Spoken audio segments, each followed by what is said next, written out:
Hello again, and welcome to another time-sticking YouTube video. Today we're going to be talking about Martha Wittnauer, the first woman CEO in watchmaking. So stick with us through this intro, and we're going to have a look at a little bit of her history with the Wittnauer Company.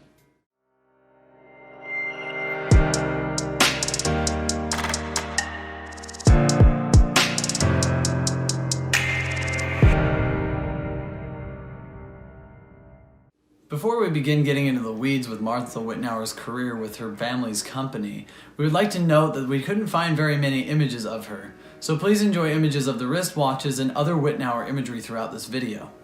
Now, Wittnauer is a watch company with a family-oriented origin story. It was begun by three brothers, immigrants from Europe, who set out to take their budding skills in business and watchmaking to market in the late 19th century. Each brother aided in building a reputation for Wittnauer's imports and highly accurate navigational timepieces. Though these three male siblings built the brand to start, its legacy was continued through their younger sister Martha. Martha Wittnauer took control of Wittnauer in 1916 when her last surviving brother, Emile, died, becoming the first woman to hold the title of CEO in the history of horology. Under her guidance, the Wittnauer Watch Company weathered some of the harsher economic climates of the early 20th century. Taking over the company before she was even legally able to vote, Martha succeeded in keeping the company viable and thriving up until the later part of the Great Depression. During World War I, Martha Wittnauer pushed the brand's well-earned reputation into markets like aviation and the increasingly popular performance wristwatch market.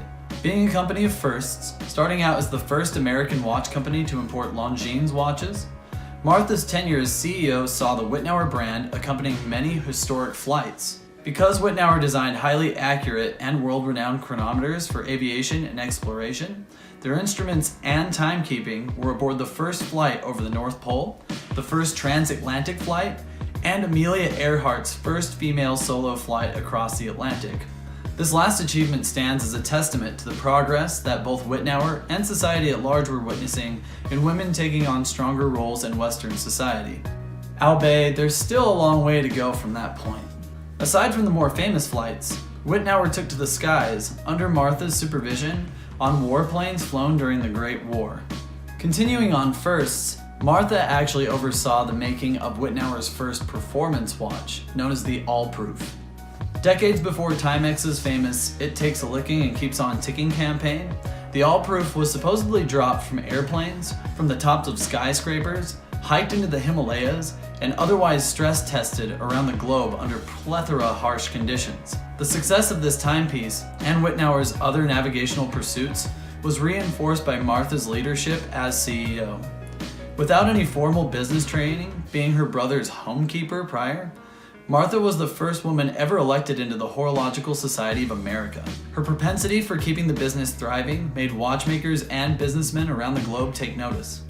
On top of all of the firsts for Martha and the Wittnauer brand, Martha's time as CEO saw Wittnauer become the first official timing company for America's first radio broadcasting company, the National Broadcasting Company.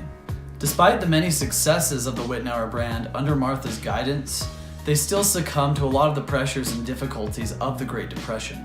By 1936, Martha ended up selling the brand to a pearl manufacturer named Hella Delta. After the sale of the company, Wittnauer became known as Longines Wittnauer, which made the Wittnauer brand lose some potency in the eyes of consumers. The rest of the 20th century saw the Wittnauer brand switch hands a few more times from the Longines Wittnauer namesake, but the long-running relationship between those two brands continued. In 1950, Longines outright bought Wittnauer. This merger continued until the very beginning of the 21st century. As it stands now, Bulova bought the Wittnauer brand in 2001. Although the history of the Wittnauer brand is a bit more nuanced than this brief timeline, the brand's continued existence past Martha's 1936 sale shows how far-reaching its legacy is in timekeeping.